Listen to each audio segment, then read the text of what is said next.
리걸마인드 연구소입니다.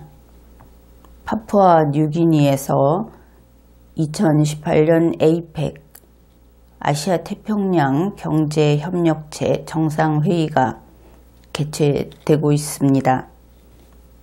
문재인 청와대 대통령이 그곳에 가서 참석하고 있습니다. 파푸아 뉴기니, 그 이름이 우리 국민들에게는 들어본 적은 있는데 확실히 어떤 곳이다 하는 것을 잘 알지는 못하는 그런 국가이지요. 타임이 2018년 11월 14일 다음과 같이 보도했습니다. 파푸아 뉴기니아는 세계에서 가장 범죄율이 높은 국가이다. 건강 지표가 최악인 국가이다. 파푸아 뉴기니아는 가장 부패한 나라이다. 그런가 하면은 2018년 11월 12일 중앙일보 그리고 뉴시스는 이렇게 보도했습니다. 파푸아 뉴기니는 국내 총생산 GDP 순위가 세계에서 130위인 국가이다. 그 나라는 부패인식 지수가 135위이고 수도 포트 모르스비는 세계에서 가장 위험한 도시로 꼽힌다. 그러면 국민 여러분은 문재인 청와대 대통령이 지금 대단히 위험한 나라, 그 위험한 나라의 아주 위험한 도시, 그 나라의 수도인 포트 모르스비에 있을 것이다. 그렇게 생각을 할 겁니다. 그리고 또 걱정을 하는 국민들도 있을 겁니다. 사실 이런 국가라고 한다면 걱정이 되지요. 그런데 사실이 그렇다고 하더라도 파푸아 뉴기니로부터 멀리 떨어져 있는 타임, 그리고 또 멀리 떨어져 있는 한국의 중앙일보나 뉴시스가 이와 같이 보도를 하는 것이 그 나라의 입장에서 그 나라의 건전한 국민이 그 뉴스를 보았다고 했을 때 어떻게 생각을 할까? 이 시대를 같이 살아가는 우리 대한민국 국민으로서는 그들에게도 건전한 국민이 있을 것이고 그들에게도 그 나라를 사랑하는 국민이 있을 것이다. 그런 생각을 하면서 이렇게 사정없이 써내려간 이런 기사, 그것은 상당히 위험한 면이 있다. 그런 생각을 하게 됩니다.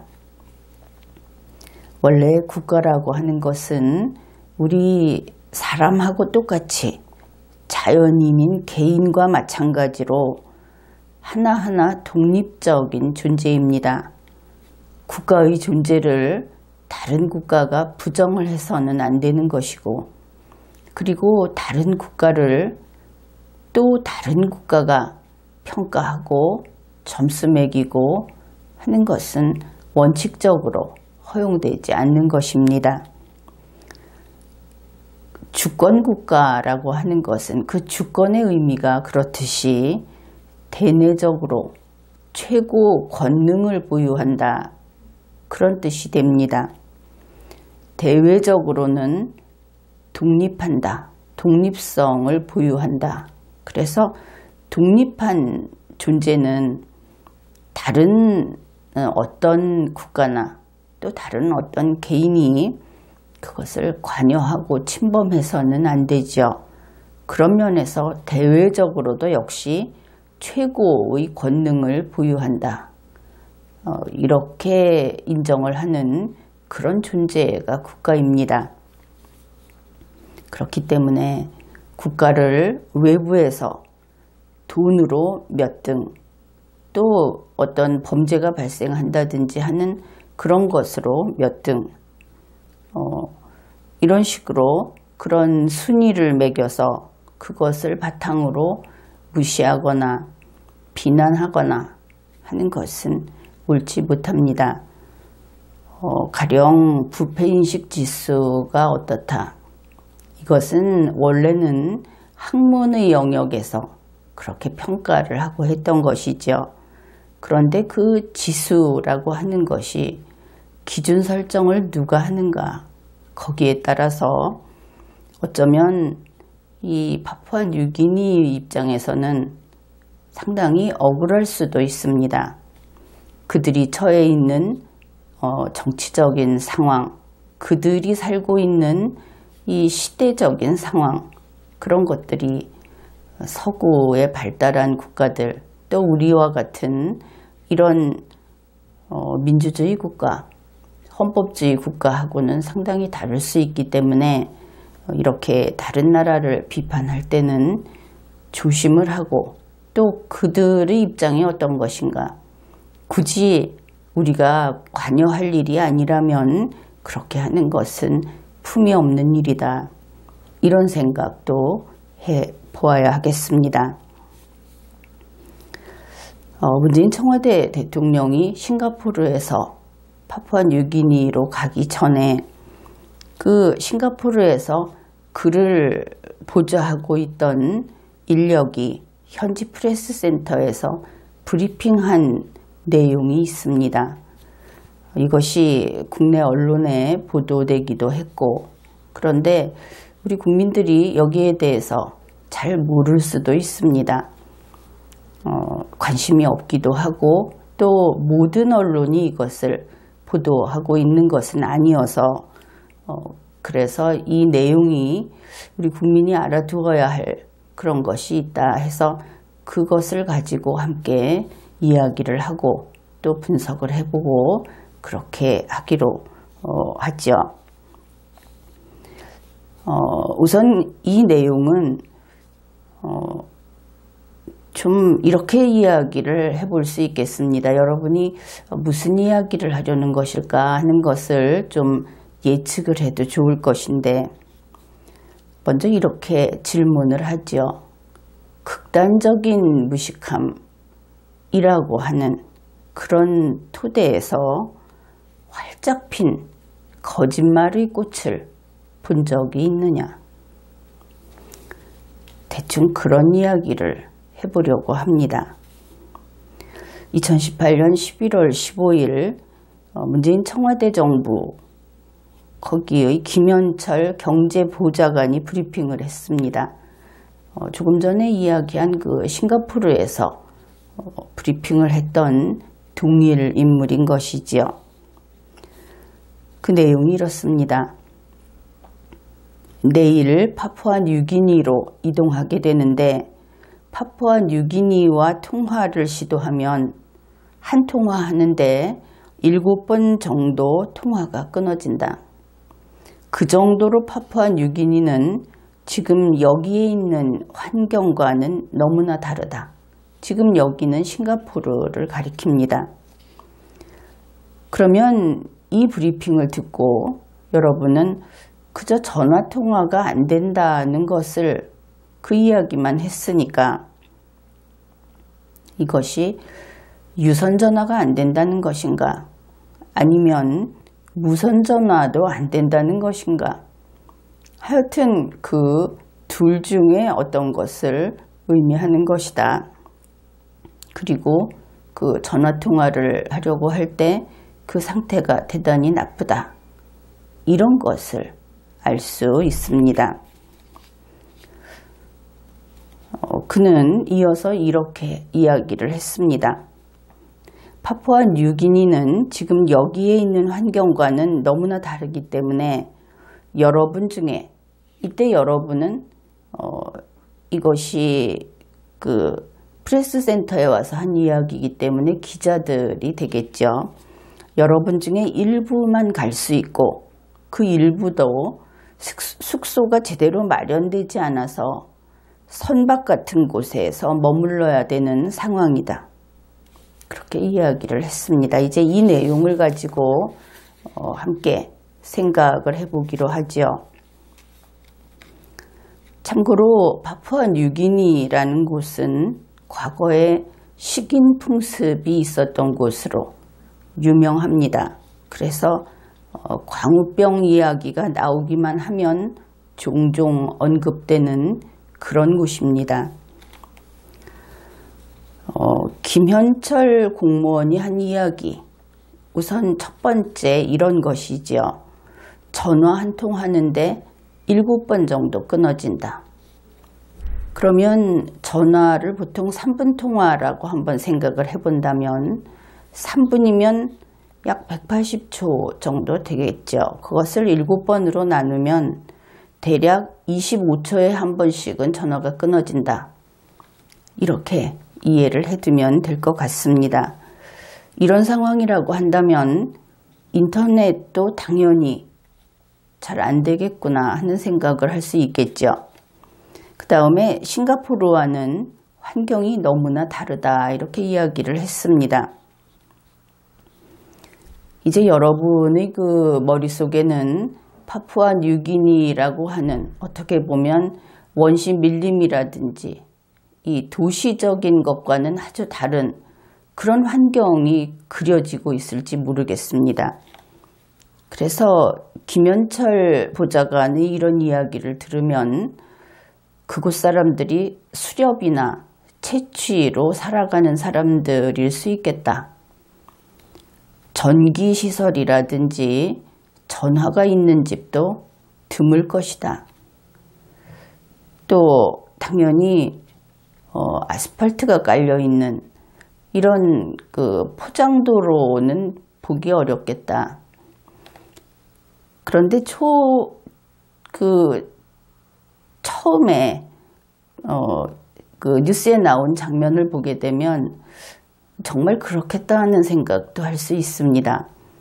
우리가 어린 시절에 그림책 같은 데서 보았던 흔히 추장이 나오고 토인이 나오고 하는 그런 차림새로 전통 공연을 하는 모습이 나오는데 정말 탈 쓴 것처럼 그렇게 얼굴에 그림을 그리고 옷을 제대로 안 입고 그런 모습이기는 했습니다.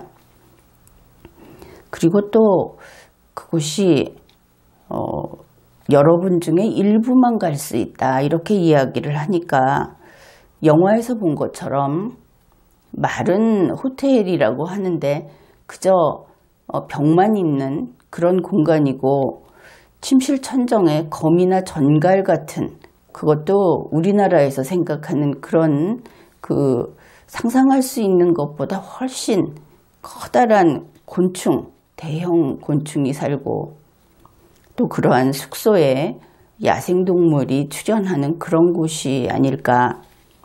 역시 그러니 여러분 중에 일부만 갈 수 있다 이런 이야기를 하는 것이 아닐까. 이렇게 우리 나름대로 그의 말을 이해하고 또 그럴 것이다 하는 생각들을 해볼 수 있습니다. 그는 일부라고 이야기를 하면서 일부라는 것은 전체의 반도 아니고 그보다 더 적을 때 일부라는 표현을 쓰죠. 그런데 그 일부 가운데에서도 숙소가 제대로 마련되지 않아서 선박 같은 곳에 머물러야 되는 상황이다. 파푸아뉴기니가 섬나라라는 것을 고려할 때 그리고 지금까지 이야기한 이런 아무래도 문명의 세계하고는 상당히 다른 곳이다 하는 뉘앙스가 계속 중첩되고 있죠. 그렇게 보았을 때 선박이라고 한다면은 이것은 그렇게 큰 배를 가리키지는 않는 것 같고 그러한 수렵 채취를 하는 종족들이 사는 곳이라고 한다면 원주민 하면 떠오르는 카누나 카약 이런 곳이 아닐까.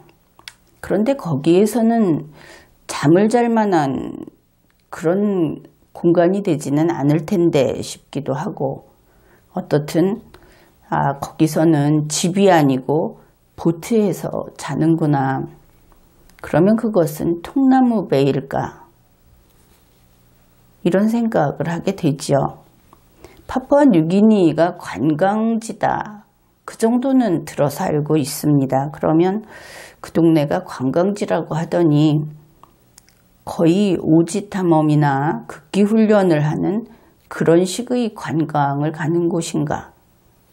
우리의 그 좀 풍부하지 못한 그런 정보를 바탕으로 아주 복잡하게 그 관계가 쉽게 정리되지 않는 그런 부분이 있습니다. 여기에서 참조할 만한 것이 2018년 11월 12일 중앙일보 그리고 뉴시스의 보도입니다.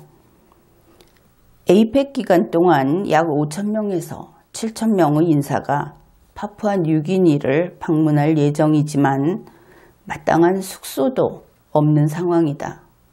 역시 신문에서도 숙소가 없다. 그런 이야기를 합니다. 파푸아뉴기니 측은 크루즈선 3대를 임대해서 미디어 인력 등을 위한 해상 숙소를 제공하겠다고 말했다. 미디어 인력이면 언론사에서 가는 그런 사람들을 가리킬 것 같은데, 그래서 이제는 김현철 공무원이 하는 이야기나 또 중앙일보 뉴시스가 하는 이야기나 이것들을 가지고 좀 정리를 해보기로 합시다. 그러면 이런 것이죠. 파푸아뉴기니에는 마땅한 숙소가 없다. 그렇지만 통나무배는 아니다. 이것은 알 수 있었습니다.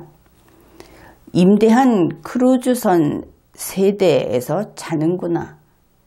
이것도 알 수 있게 되었습니다. 그런데 그러면 이 크루즈선이라는 것이 무엇일까?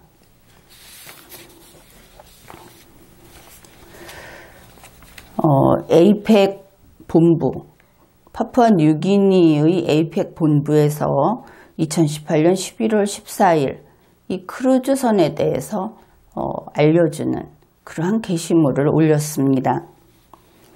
포트 모르스비, 거기가 파푸아뉴기니 수도라고 했죠.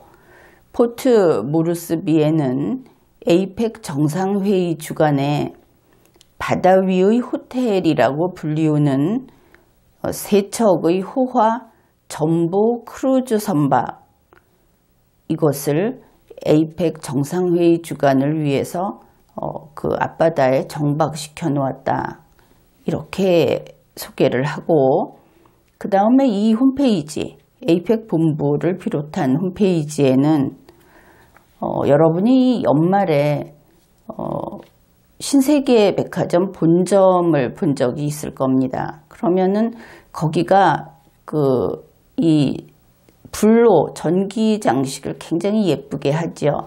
벽면을 전부 휘황찬란하게 불을 밝혀 놓는데, 마치 그것처럼 대단히 호화롭고 아름다운 그렇게 불을 밝힌 시 프린세스의 사진을 게시해 놓았습니다. 그리고 이 호화 전보 크루즈 선박이라고 하는 것은 사람들이 보통 이 크루즈 여행을 하는 것이 이제 그 만년의 꿈이다. 그래서 돈을 모아서 크루즈 여행을 떠난다 하는 이야기를 들었을 겁니다. 바로 그러한 선박으로 이름도 아주 유명한 더 퍼시픽 제웰, 그거하고 퍼시픽 익스플로러, 그 다음에 더 시 프린세스, 이렇게 3척이 이번에 임대해서 그 봉사를 하게 될 그 크루즈 선박이라고 합니다. 그리고 호주라든지 그런 이 회사의 홈페이지에 가보면 크루즈 선박의 내부까지 상세히 소개를 하고 있습니다. 결국 이렇게 되면 김현철 보좌관의 그러한 잘 곳이 없어서 선박에서 자야 하고 아주 열악한 환경이고, 이러한 설명들이 실은 새빨간 거짓말이거나 아니면 문재인 청와대 대통령을 현지에서 따라다니면서 보좌를 한다는 사람이 갈 곳의 상황을 전혀 모르는, 그래서 업무 수행 능력이 형편이 없고 그런 의미에서 무식하고 무능한 공무원이거나 그러한 것들 중에 어느 하나가 되겠죠. 게다가 이번에 그가 이야기했듯이 기자들이 일부만 가야 할 이유, 그런 이유도 없었습니다. 가령 영문 위키피디아를 찾아보게 되면 씨 프린세스 한 척에만 해도 수용 가능한 승객 수가 4,000명이라고 합니다. 그런데 이번에 호화 크루즈 선박을 3척이나 불렀죠. 그래서 숙소가 없어서 라는 것도 그렇고 더구나 대한민국에서 가는 기자들이 숙소가 없다. 그것은 좀 납득하기 어려운 것이고 또 인터넷이 혹시 안 되는 것일까? 전화통화 이야기를 했으니까. 그런데 그것도 그렇지 않습니다. 에이펙 사무국에서 2018년 10월 29일에 이 언론사에서 어떻게 이번 그 회의장에 참석을 할 수 있는지 그러한 안내를 해 놓았습니다. 그러면서 파푸아뉴기니의 국제 미디어 센터 IMC라고 하는 국제 미디어 센터를 안내한 게시물을 올려놓았습니다. 온라인으로 그 사용을 요청할 수 있도록 그렇게 되어 있습니다. 이 국제 미디어 센터라고 하는 것은 에이펙 하우스에서 약 6km, 잭슨 국제공항에서 6km 떨어진 포트 모르스비의 타우라마 수생센터, 아쿠아틱 센터라고 하는 그곳에 있다. 국제 미디어 센터는 2018년 11월 10일부터 11월 18일까지 오전 7시에서 밤 11시까지 운영이 된다. 그런데 그 시간 이외에 미디어 센터를 이용하려고 한다면 별도 요청을 하고 그러면 사용을 할 수 있도록 설비를 제공하겠다. 이 국제 미디어 센터의 식당은 공인된 등록이 된 모든 미디어 그리고 회의 대표단에게 무료로 식사를 제공한다. 그 다음에 이곳에 미디어 시설과 서비스가 어떤 것이 있는가 하는 것도 안내해 놓았는데 408대의 워크스테이션, 공유 광대역 인터넷, 전원 콘센트, 랜 프린터, 그리고 60여 개의 미디어 부스, 방송국 부스. 이 경우 미디어 부스의 사용료는 미국 달러로 300달러 이렇게 표시되어 있습니다. 그 다음에 10개의 스튜디오 라이브 부스, 이 경우는 미국 달러 400달러, 또 국제방송 카운터 2+2 스튜디오, 이런 식으로 해서 유료이기는 하지만 설비도 있고 인터넷도 충분히 쓸 수 있고 실시간 방송을 할 수 있다는 그런 안내도 있었습니다. 결국 언론사와 언론인이 2018년 11월 10일까지 등록을 하면 되는 것이었습니다. 그 등록은 물론 파푸아뉴기니아에다가 파푸아뉴기니에 등록을 하면 되는 것이었습니다. 그러니 문재인 청와대 대통령이나 문재인 청와대 정부가 기자들을 일부만 갈 수 있게, 그러면 일부를 뺀 대다수는 못 오게 그렇게 한 것은 언론 통제다. 그렇게 보아야 하겠죠. 이번 문재인 청와대 대통령이 파푸아뉴기니에 간 이것과 관련해서 한국 언론이 보도한 내용을 살펴보기로 합시다. 2018년 11월 15일 뉴스원입니다.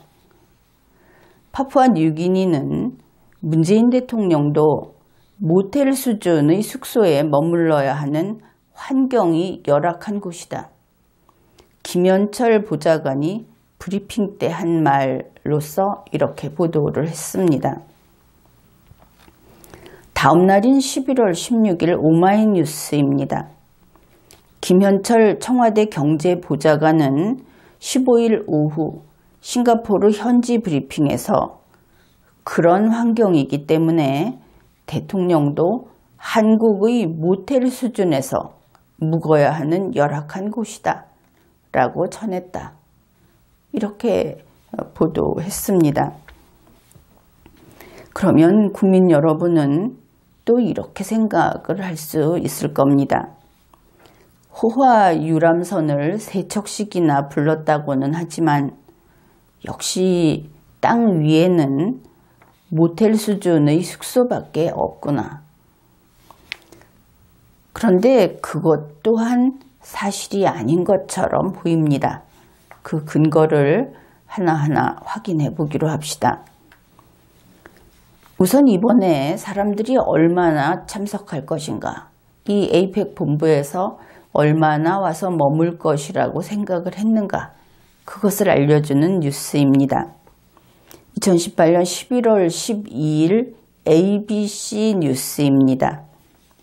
이번 에이펙 정상회의 주간에 1만 5천 명 정도의 대표단이 포트 모르스비에 머물 예정이다. 그러니 1만 5천 명 정도가 올 것이다 하고 준비를 했겠죠. 그 다음에 또 이런 내용이 있습니다. 이것은 좀 더 일찍 2018년 11월 1일인데 에이펙 사무국에서 알리는 내용입니다. 11월 17일 디너, 그러니까 저녁 식사, 그리고 문화 공연은 포트 모르스비의 힐튼 호텔에서 행해진다. 그래서 힐튼 호텔이라는 것이 있다. 운영이 되고 있고 거기에서 이번 행사를 한다. 그것을 알 수 있죠. 그 다음에 11월 14일 타임, 거기에서는 시진핑 주석은 새로 건설된 파푸아 뉴기니의 스탠리 호텔에서 머물기로 했다. 그래서 또 이번에는 스탠리 호텔이 있구나, 이것을 알 수 있게 되었습니다. 그렇다면 힐튼 호텔도 있고 스탠리 호텔도 있는데 문재인 청와대 대통령의 보좌관 김현철이 말대로라고 한다면 이 호텔들이 모두 모텔급이어야 하겠죠. 그리고 만일 이 호텔들이 모텔급이 아니라고 한다면 그러면 지난번에 문재인 청와대 대통령이 중국에 가서 밥을 못 얻어 먹었다, 혼밥했다, 이렇게 국민들이 씁쓸한 느낌을 받도록 했습니다. 그러면 이번에는 파푸아 뉴기니에 가서 잠잘 곳도 못 얻어서 모텔에 가서 잠을 잤는가, 또 이렇게 되겠죠. 그러면은 파푸아 뉴기니의 호텔은 어떤 실정인가 하는 것을 알려주는 정보를 소개하겠습니다. 옥스포드 비즈니스 그룹의 보고자료 내용입니다.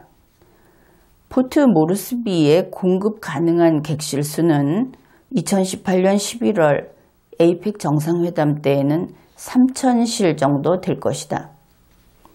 이것은 2018년 11월보다는 좀 앞서서 나온 보고 내용입니다.